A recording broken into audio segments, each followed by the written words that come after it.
Hello guys, welcome to the channel. இன்னைக்கு எதை பற்றி பார்க்க போகிறோன்னா, எப்படி தமிழ் பார்த்து தான் வந்திருப்பீங்க. அங்கே பாருங்கள், என்னோட பைக்கு நிற்கு பார்க்க ஜிடி மாதிரி இருக்குல்ல. பட் ஆனால் அது ஜிடி இல்லை, இன்டர்செப்டரு. என்னோட பைக்கு இன்டர்செப்டரை வந்து நான் ஃபுல்லாக ஜிடியாக கன்வெர்ட் பண்ணியிருக்கேன். அது கன்வெர்ட் பண்ணதுக்கு வந்து என்னென்ன பார்ட்ஸ்லாம் மாற்றிருக்கேன், எவ்வளோ ஆச்சு, எங்கே வாங்கினேன், அதை பற்றி ஒரு ஃபுல் வீடியோ தான் பார்க்க போகிறேன். ஓகே, வாங்க வீடியோக்குள்ளே போகலாம். முதல்ல இன்டர்செப்டர்ல இருந்து ஜிடிஐ ஏன் கன்வெர்ட் பண்ணேன்னு சொல்றேன். இதுக்கு முன்னாடி டியூக் 200 BS4 தான் வச்சிருந்தேன். ஸோ அதுல இருந்து அப்டேட் பண்ணலாங்கிற போது, அதுவும் அதே பிராண்ட் இல்லாம வேற ஏதாவது பிராண்ட்ல வாங்கலாங்கும் போது ராயல் என்ஃபீல்டு ஒன்று தான் ஆப்ஷன் இருந்துச்சு. ராயல் என்ஃபீல்டில் 500cc 650cc அதே மாதிரி தான் இருந்துச்சு. ஸோ எனக்கு வந்து ஃபர்ஸ்ட்லேருந்து ஜிடி லுக்ஸ் பிடிக்கும். பட் ஆனால் நான் வந்து திருநெல்வேலி சரௌண்டிங்கில் இருக்கேன். மேக்ஸிமம் செகண்ட்ஸில் தான் வண்டி பார்த்தேன். ஸோ எனக்கு வந்து அவைலபிளாக ஜிடி அந்த டைமில் எதுவுமே இல்லை. 2023 அந்த டைமில் பார்த்துட்டு இருந்தேன். ஸோ அப்போ வந்து எனக்கு தெரிஞ்ச ஒரு கடையில் வந்து இன்டர்செப்டார் இந்த வண்டி தான் இருந்துச்சு. அதுவும் நான் ப்ரைஸ் வந்து மித்த இடத்த கம்பேர் பண்ணும் போது ரொம்ப கம்மியாக தான் இருந்துச்சு. அதுவும் கிலோமீட்டர்ஸ் வந்து 2000 தான் ஓடி இருந்துச்சு.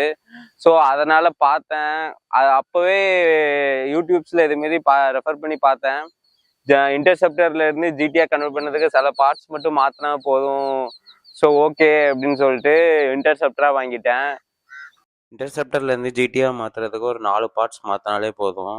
என்னென்ன பார்ட்ஸ்னா ஹேண்டில், டேங்க்கு, ஃபுட் ரெஸ்ட்டு, அதுக்கப்புறம் சீட். இந்த 4 மாத்தினாலே போதும், நீங்க ஜிடிஆ மாத்திரலாம். ஸோ ஃபர்ஸ்ட் வந்து ஹேண்டில் இருந்து பார்ப்போம். இது ஜிடியோட ஸ்டாக் ஹேண்டில் இல்லை, இது 41mm cafe racer universal handle பார்.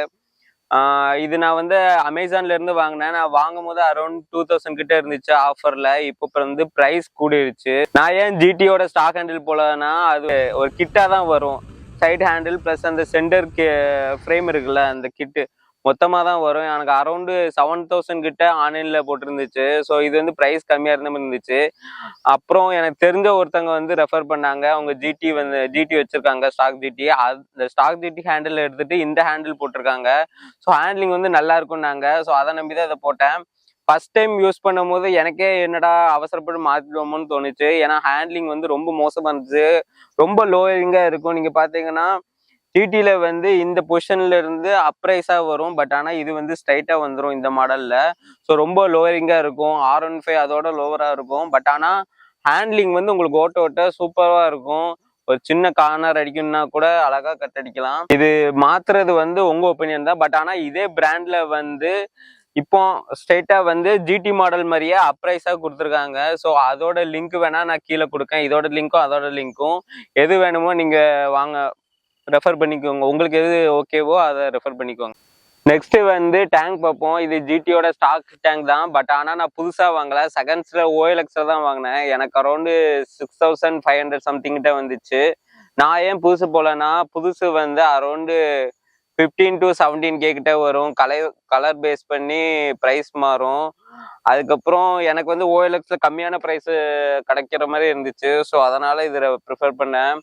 அதுக்கப்புறம் இந்த ஸ்டிக்கரிங்லாம் ஆல்ரெடி நான் வாங்கும் போதே அந்த ப்ரீவியஸ் ஓனர் போட்டிருந்தாங்க. ஸோ அதனால அப்படியே வாங்கிட்டேன். நான் மேக்ஸிமம் எதுவுமே பண்ணலை அந்த டேங்க்ல.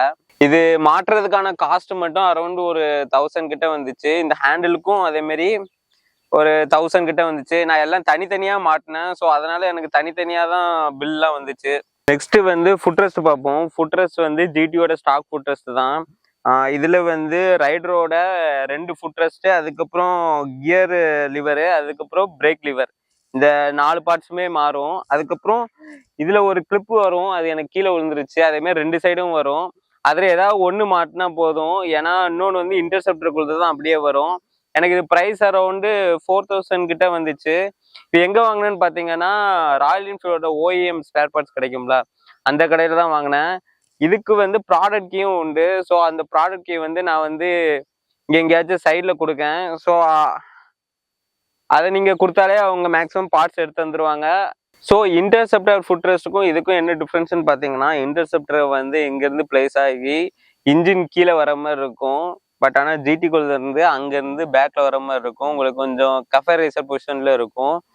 ஓட்டவும் நல்லா இருக்கும். இன்டர்செப்டர்ல வந்து என்ன ப்ராப்ளம்னா, உங்களுக்கு இன்ஜின் கீழே பிளேஸ் ஆகிற மாதிரி இருக்கிறதுனால ஹீட்டு நல்லாவே தெரியும். பட் ஆனால் இதில் கொஞ்சம் அவ்வளோவா தெரியாது. நெக்ஸ்ட் வந்து சீட் பார்ப்போம். இது ஜிடியோட வெர்ஷன் 2 சீட்டு, டூரிங் சீட்டும்பாங்க. இது ஸ்டாக் சீட்டுக்கும் இந்த சீட்டுக்கும் என்ன டிஃப்ரென்ஸ்னு பார்த்தீங்கன்னா, அந்த ரைடர் பொசிஷனுக்கு இருக்கிற அந்த மெட்டீரியல் தான். ஸோ அது வந்து கொஞ்சம் கிரிப்பாக இருக்க மாதிரி இருக்கும். ஹிமாலயன்லாம் இருக்கும்ல, ஸோ அதே மாதிரி இருக்கும். ஸோ இது வந்து நான் Royal Enfield OEM spare parts கடையில் தான் வாங்கியிருந்தேன். எனக்கு அரௌண்ட் ப்ரைஸ் 4300 சம்திங் கிட்ட வந்துச்சு நான் வாங்கும்போது. ஸோ இது மேக்ஸிமம் சீட் கவர் நீங்கள் கலட்டி நீங்களே மாட்டுற மாதிரி தான் இருக்கும். ரொம்ப பெரிய இதெல்லாம் இருக்காது. ஆனால் நீங்கள் இன்டர்செப்டர் சீட்டை கம்பேர் பண்ணும்போது கம்ஃபர்டபுள் வந்து உங்களுக்கு குஷனிங் வந்து கொஞ்சம் ஹார்டாக இருக்க மாதிரி தான் இருக்கும். ரொம்ப கம்ஃபர்டபுளாலாம் இருக்காது. ஆனால் கிரிப்பு நல்லா இருக்கும். ஆனால் உங்களுக்கு அந்த பொசிஷனே தெரியும். இந்த சீட் மாற்றின உடனே கொஞ்சம் அக்ரெசிவாக இருக்க மாதிரி இருக்கும். அது போக இந்த வண்டியில் என்னெல்லாம் மாற்றிருக்கேன்னு பார்த்தீங்கன்னா, எக்ஸாஸ்ட் மாற்றிருக்கேன். Red rooster exhaust. எனக்கு அரௌண்டு காஸ்ட் வந்து 19500 கிட்ட வந்துச்சு. அதுக்கப்புறம் இந்த இண்டிகேட்டர் பல்ப்ஸ் மாற்றிருக்கேன் சிமெண்டிக் பிராண்டில். எனக்கு 800 சம்திங் கிட்ட வந்துச்சு. அதுக்கப்புறம் ஃப்ளாக்ஸஸ் போட்டிருக்கேன். ஸோ டூரிங் டைமில் அதே மாதிரிலாம் உங்களுக்கு அசார் லைட் இதில் இருக்காது. ஸோ அதனால ஃப்ளாஷஸ் போட்டிருக்கேன். அதுக்கப்புறம் மோட்டோ டார்க்கோட கிராஷ் கார்டு போட்டிருக்கேன். எனக்கு இது அரௌண்டு 4000 கிட்ட வந்துச்சு. நான் எதுக்கு இந்த எக்ஸாஸ்ட் அதெல்லாம் பற்றிலாம் டீட்டெயிலாக சொல்லலைன்னா, நெக்ஸ்ட்டு வந்து ஓனர்ஷிப் ரிவ்யூ மாதிரி இந்த வண்டி பைக் எப்படி இருக்கு, அதுக்கப்புறம் சர்வீஸ் காஸ்ட் எவ்வளோ வந்துச்சு, என்னென்ன ப்ராப்ளம்ஸ்லாம் ஃபேஸ் பண்ணேன், காஸ்ட் எவ்வளோ வந்துச்சு சர்வீஸ்க்கு, அதேமாரி ஒரு ஃபுல் வீடியோ போடலான்னு இருக்கேன். ஸோ அதனால் நெக்ஸ்ட் வீடியோவில் அதை பற்றி ஃபுல்லாக டீட்டெயிலாக சொல்கிறேன்.